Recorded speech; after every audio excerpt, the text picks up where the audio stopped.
Bueno, increíble documental titulado Cuentos cortos del artista Carlos Acanamijoy, donde contextualiza un poco acerca de la discriminación de forma anecdótica.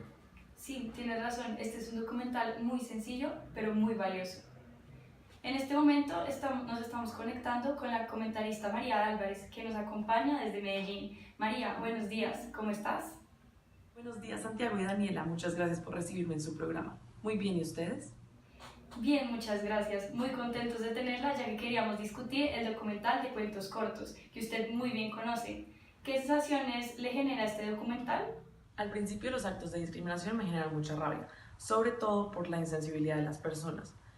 Pero mientras Hakanami Hoy contaba más de sus cuentos, estos sentimientos cambiaron a ser incomodidad y vergüenza, porque las historias que contaba eran escenas muy cotidianas que yo nunca hubiera juzgado como discriminantes. Entonces me sentí un poco perdida de lo normalizado que está el racismo en nuestras vidas. Este documental y las historias expuestas por el autor generan en mí una serie de sensaciones tales como estrés, disgusto e indignación.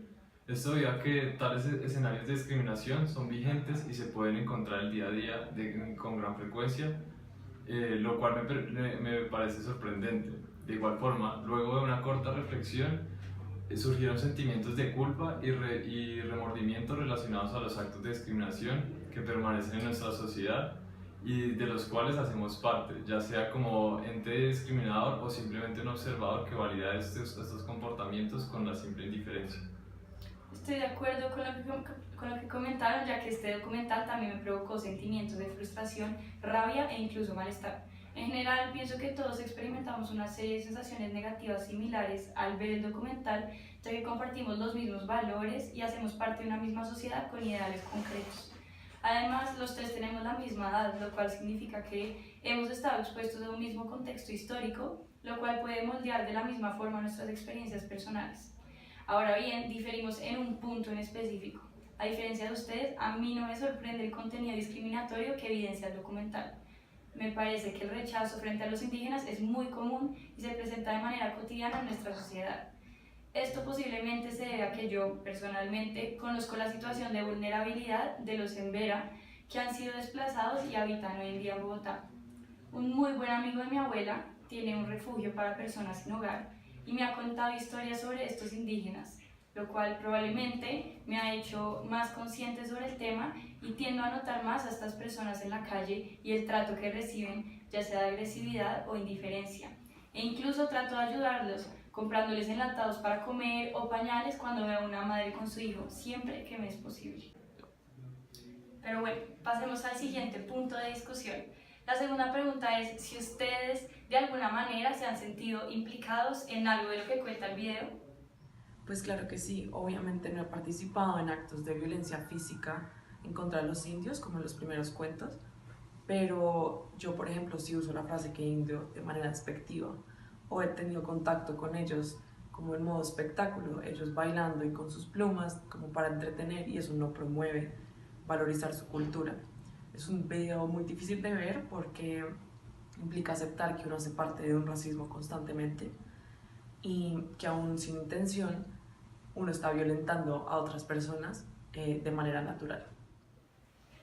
Ahora que yo reflexiono y pensando en retrospectiva sobre mis actos, considero que posiblemente yo misma me he comportado de manera discriminatoria frente a otros individuos. Sin embargo, este comportamiento no es consciente y se trata más de gestos de indiferencia que de gestos agresivos o directamente ofensivos. Por otro lado, reconozco que estaba involucrada en una situación en específico que menciona el señor Hakanami Hoy entre sus ejemplos. Él cuenta cómo decidió atender a su graduación con su atuendo típico de indígena y que por esto todo el mundo presente quiso tomarse fotos con él. Inmediatamente asocié esto a las veces en que durante excursiones me he topado con comunidades indígenas y me he tomado fotos con ellos vistiendo sus prendas y adornos típicos. No obstante, esto en ningún momento lo hice con ánimos de ofender a nadie, sino más bien en forma de reconocimiento y apreciación por estas personas. Solo hasta que vi el documental, caí en cuenta de que estos indígenas podrían de pronto sentirse usados o teatralizados por esto. Bueno, así como a ustedes, yo también me he sentido involucrado en algunos aspectos del documental. Es usual sentir que la discriminación es un asunto que ya no se presenta, más que todo porque aparentemente no estamos involucrados ni estamos discriminados. A pesar de este sentimiento de lejanía, nos encontramos implicados en diferentes situaciones de discriminación sin siquiera percatarnos, lo cual ha llevado a una gran indiferencia. De esta manera, permitimos que comportamientos, términos y expresiones discriminatorias se instauren en nuestra cultura y nuestras creencias se basen en miedos y prejuicios. Sin embargo, el contacto que hemos tenido en relación a diferentes culturas ha diferido considerablemente. Esto probablemente se debe a que hemos tenido diferentes grados de contacto con diferentes culturas indígenas, lo cual nos ha permitido reconocer de cierta manera la vulnerabilidad de estas poblaciones. Estoy de acuerdo, Santiago. Es muy interesante notar cómo las experiencias que acabamos de compartir parten de un punto de vista completamente opuesto al de aquellas manifestadas por el señor Hakan Amijoy. No cabe duda de que este hombre es una persona ilustrada y muy crítica que ha vivido de primera mano la discriminación y por esto sus palabras conllevan un gran valor y validez. Él, desde muy pequeño, sufrió este tipo de trato e incluso en los primeros minutos del documental, él afirma que, abro comillas, uno de los primeros recuerdos de mi vida va asociado directamente a un caso de racismo sin haber siquiera sabido que ese tipo de discriminación y segregación se llamaba así, cierro comillas. Además, él establece que este trato parte de estereotipos ya inculcados en la cultura de los blancos cuando dice que, abro comillas, unos niños acompañados de unos grandes se burlaban de nosotros con gritos similares a los que hacían los indios cuando se peleaban con las caras pálidas en las películas de vaqueros, cierro comillas. De manera similar, Hakan Amijoy da cuenta del contraste del estereotipo de indio apenas sale de su tierra y cómo esto le afectó, por ejemplo, cuando viajó a Londres a estudiar inglés y fue deportado sin explicaciones y sin causa alguna. Él cuenta que, abro comillas, el estereotipo con el que me señalaron en Londres fue negativo por la humillación y el maltrato reprochable y en cambio cuando puse los pies nuevamente en mi país hubo un marcado contraste de estereotipo hacia el indio, pues hubo un despliegue mediático solidario sobreprotector y de debate público, cierro comillas. Por otro lado, él hace alusión a su propio blanqueamiento gracias a sus méritos profesionales, cuando su empleada le reprocha que, abro comillas, ¿cómo es posible que deje juntar a su hijo con negros si usted ya no es un indio cualquiera? Cierro comillas, como si su carrera pudiera limpiar su raza. Estoy de acuerdo con la primera oración que dices, abro comillas. Uno de los primeros recuerdos de mi vida va asociado directamente con un caso de discriminación sin haber siquiera sabido que este tipo de discriminación y segregación se llamaba así, cierro comillas. De igual forma, es particularmente interesante la frase del señor Hakan Amijoy cuando hace referencia a su graduación, abro comillas. No me pareció nada extraño que hasta ese día, el día que me iba a la universidad, todos se dieran cuenta que habían tenido en sus aulas un indio de carne y hueso, cierro comillas. Asimismo, su experiencia al viajar al exterior, donde le negaron la entrada, es un caso a resaltar teniendo en cuenta la carta de disculpas de la embajada. Abro comillas. Debo recalcar que el oficial de inmigración no tenía presente la posición del señor Hakan Amijoy en Colombia como artista. Adicionalmente, pudo haber habido alguna confusión en cuanto a los ingresos del señor Hakan Amijoy. Por último, se encuentra la frase que dice, juzgamos y aplaudimos a los indios que se empluman, pero también juzgamos y condenamos a los que no se empluman porque nuestros indios se nos están blanqueando. Todo esto desde lejos, como si los indios fueran una historia que no nos toca. A mí también me llamó la atención las frases que dijo Daniela, cuando la empleada le dice, ¿cómo es posible que deje juntar a su hijo con negros? Usted ya no es un indio cualquiera. Pues no solamente muestra el blanqueamiento de Hakan Amijoy, sino que muestra que él tiene derecho a discriminar a otros por este blanqueamiento. Por otro lado, una de las frases que dijo Santiago me llamó la atención, sobre todo la última parte, cuando dice que si juzgamos y condenamos a todos como si esos indios fueran una historia que no nos toca, pues esto indica que discriminamos desde una posición muy cómoda, desde afuera, sin darnos cuenta de las consecuencias de nuestra discriminación y sin ni siquiera percibirla como discriminación. Las otras dos frases que me sorprendieron fueron de los primeros cuentos. La primera es cuando Hakan Amijoy está hablando de las actividades del colegio y dice, era algo normal que a los niños indios nos hicieran rezar más. Esto me sorprendió mucho porque, aunque pudiera parecer como incluyente, porque los hacen rezar, lo que están haciendo es excluirlos más, porque desde un principio los presentan como más pecadores que el resto. Por último, la historia que más me llamó la atención fue la de la pelea. Hakan Amijoy dice, De pronto, otro niño blanco más grande terció en la pelea y le levantó la bata con la que vestía el niño indio y lo humilló con una palmada en la nalga. El niño indio dejó de defenderse, se dejó maltratar, agachó la cabeza, caminó lentamente hacia la salida, abandonó los estudios y jamás lo volvimos a ver. Esto pues me pareció muy triste porque muestra los efectos casi literariamente de la discriminación, porque disminuye al individuo hasta el punto casi de hacerlo desaparecer. Entonces fue la historia que más me impactó. De acuerdo con lo que hemos discutido, creo que estas 4 frases podrían representar nuestro punto de vista. La primera es, abro comillas, ¿cómo es posible que deje juntar a sus hijos con negros?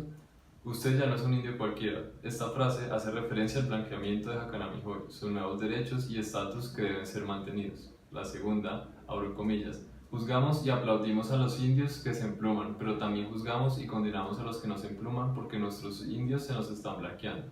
Todo esto desde lejos, como si esos indios fueran una historia que no nos toca.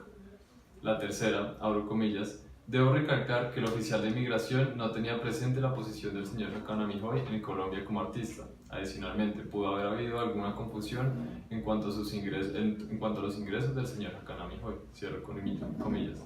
Finalmente, abro comillas, el fontanero se dirigió a él, el invitado alemán, porque buscaba un señor de apellido raro, como de mono extranjero. ¿Es usted el señor Hakanami-Hoy? Le dijo. Le preguntó y el alemán lo señaló a Hakanami-Hoy.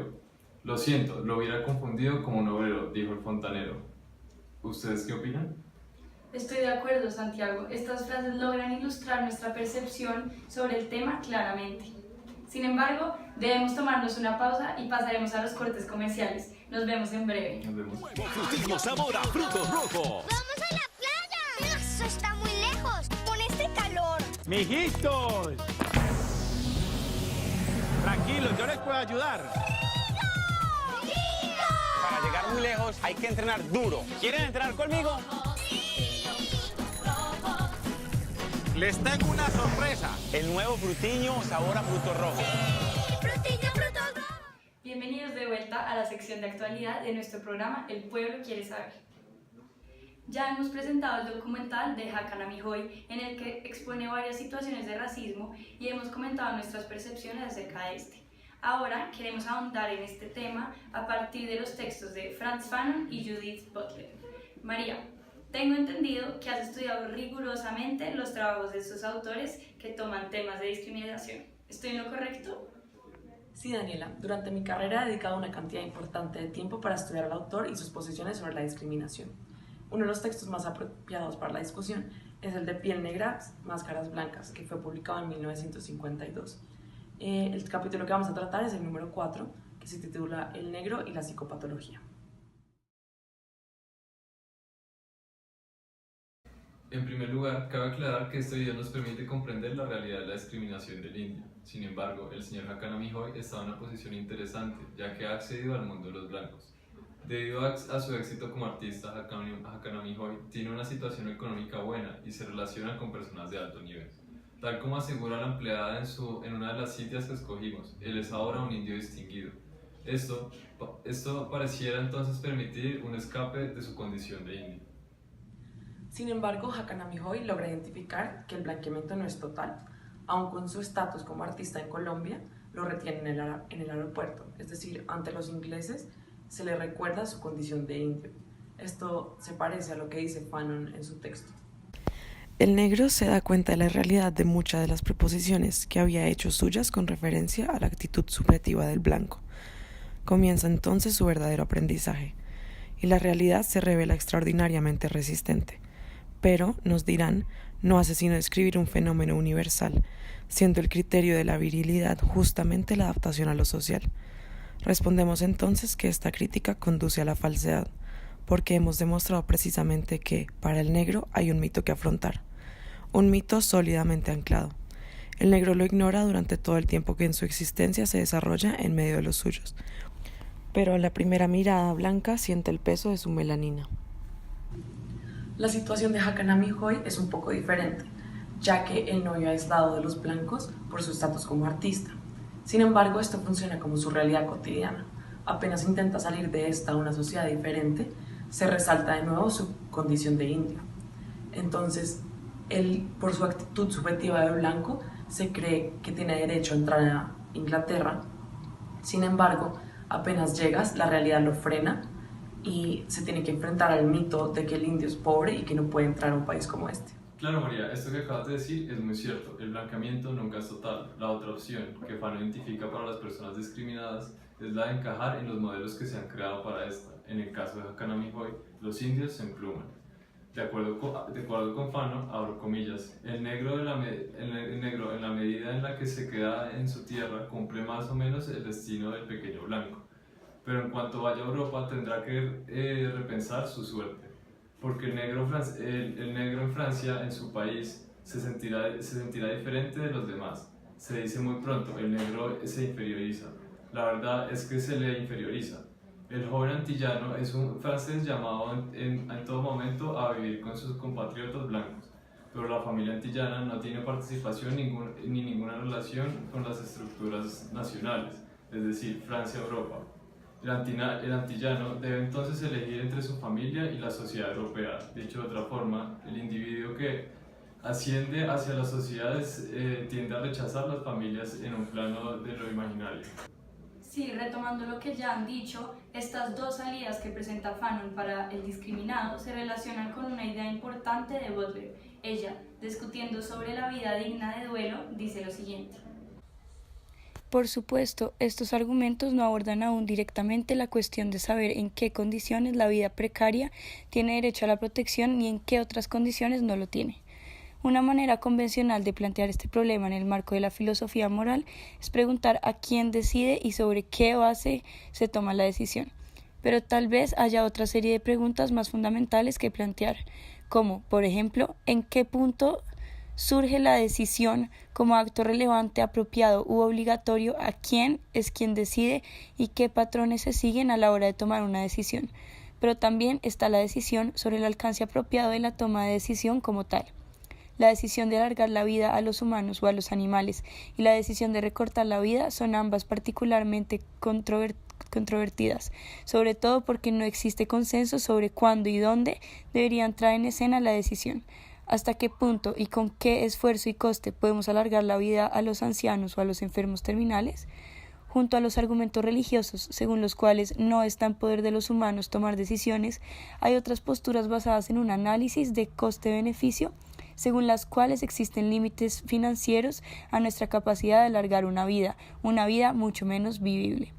Pero repárese en que cuando nos ponemos a considerar tales escenarios, solemos imaginar a un grupo de personas que están tomando decisiones y que las decisiones como tales se toman en relación con un entorno interpretado de manera general que hará vivible la vida o no. No es simplemente una cuestión política sobre si apoyar o no una vida o suministrar las condiciones para una vida vivible, pues en nuestras reflexiones está implícita una postura sobre la ontología de la vida como tal. Dicho llanamente, la vida exige apoyo y unas condiciones capacitadoras para poder ser una vida vivible. Lo que Butler propone se une a las ideas de Fanon. El discriminado se blanquea o interioriza sus estereotipos porque necesita la aceptación del blanco. El apoyo de este es indispensable para que la vida del discriminado sea valorada. El problema es que el poder dominante, el que acepta o discrimina, asigna valores diferenciados a diferentes grupos de personas.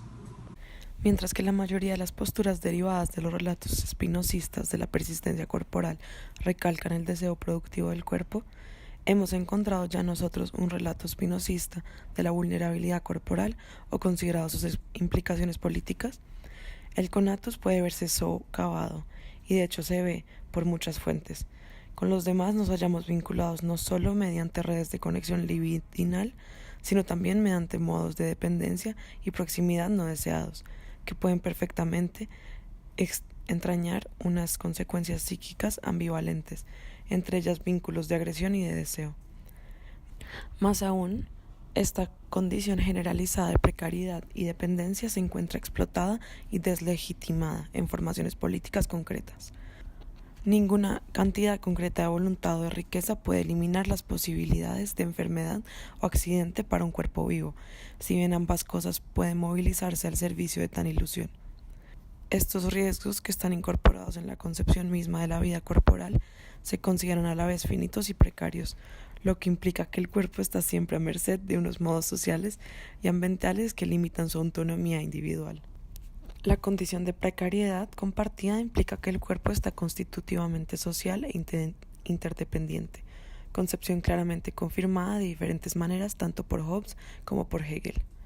Sin embargo, precisamente porque cada cuerpo se encuentra potencialmente amenazado por otros que son, por definición, igualmente precarios, se producen formas de dominación.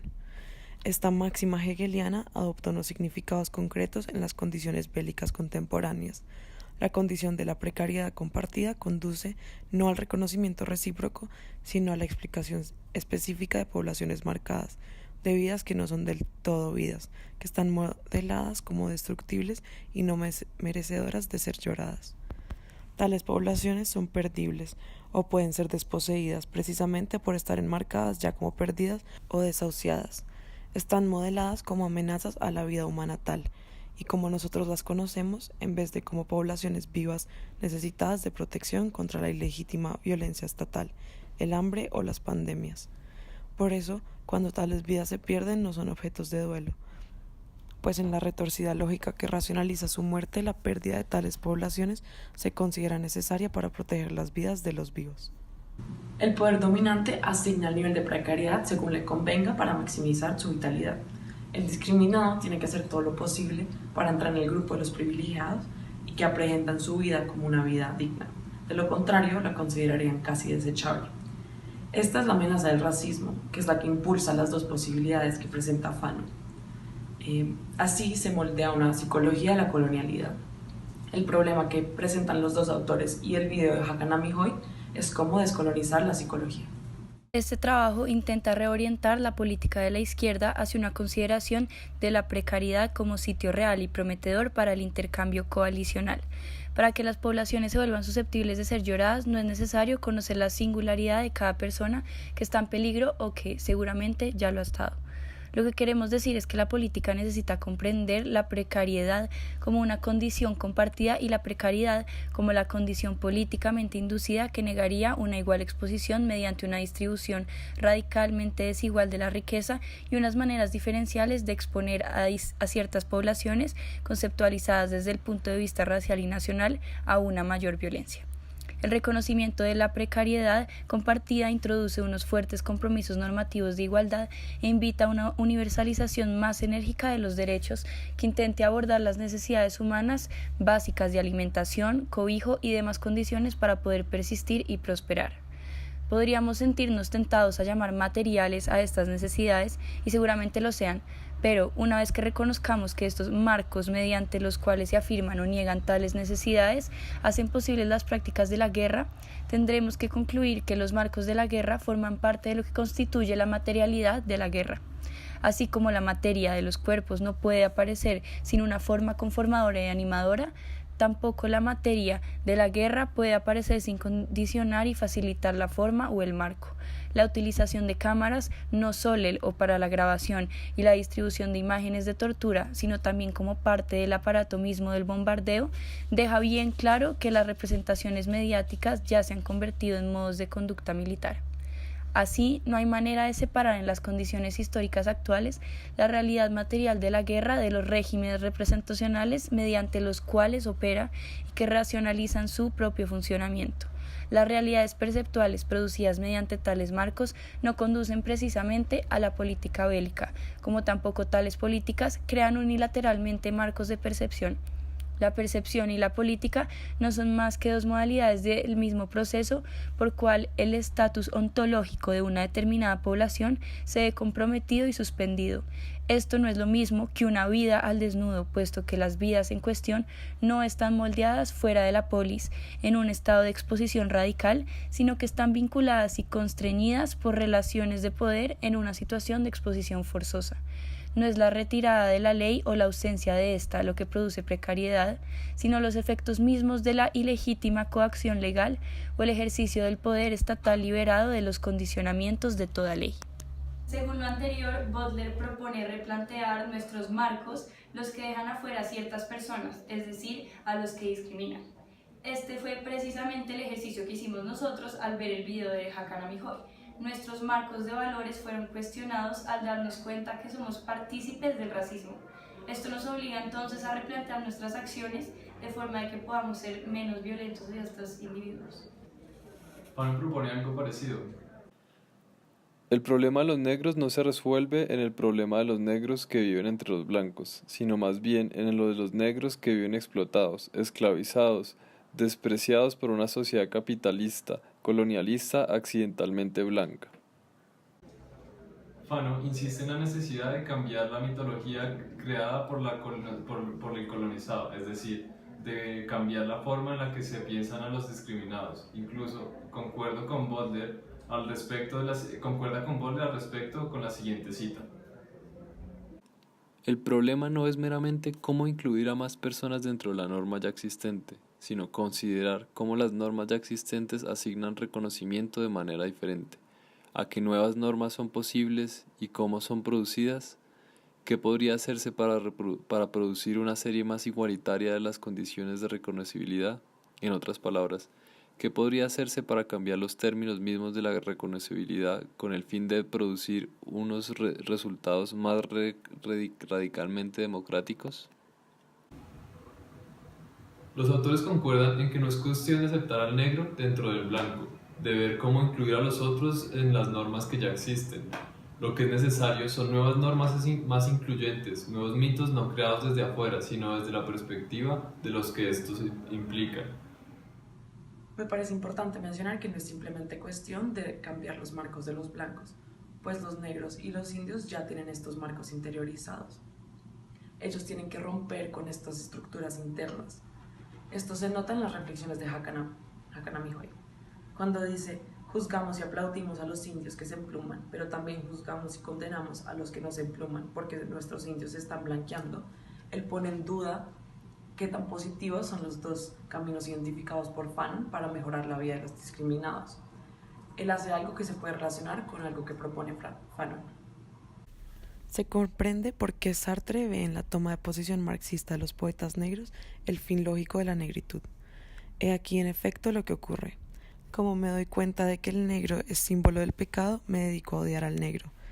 Pero constato que soy un negro. Para escapar de este conflicto, dos soluciones. O bien le pido a los demás que no presten atención a mi piel, o por el contrario quiero que se me note. Intento entonces valorizar lo que es malo, pues irreflexivamente he admitido que el negro es el color del mal. Para poner fin a esta situación neurótica en la que estoy obligado a elegir una solución malsana, conflictiva, nutrida de fantasmas, antagonista, inhumana, en fin, no me queda otra solución que sobrevolar este drama absurdo que los otros han montado a mi alrededor, descartar los dos términos que son parejamente inaceptables y a través de un particular humano tender hacia lo universal. Cuando el negro se hunde, dicho de otra forma, desciende, se produce algo extraordinario. Así, Hakanami Hoy propone la igualdad entre las personas, sean como sean.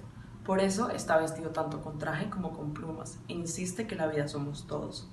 Esta es la forma de descolonizar la psicología, cuestionando siempre los preceptos que tenemos sobre los otros. Obviamente es imposible no caer dentro de un marco, pero lo que necesitamos es estar siempre desconstruyendo y construyendo, de manera que cualquier estructura que pueda ser de alguna forma discriminativa esté siempre cuestionada. Tenemos que siempre lograr identificar qué estamos dejando por fuera y cómo construir algo para incluirlo. Qué gran discusión. Esperamos que ustedes la hayan disfrutado tanto como nosotros. Sin embargo, ahora nos acercamos al final del programa y debemos despedirnos. Muchas gracias, María, por todos tus comentarios y propuestas. Con mucho gusto. Muchas gracias a ustedes por invitarme. Los esperamos en el siguiente episodio de la sección de actualidad de nuestro programa El Pueblo Quiere Saber. Hasta la próxima.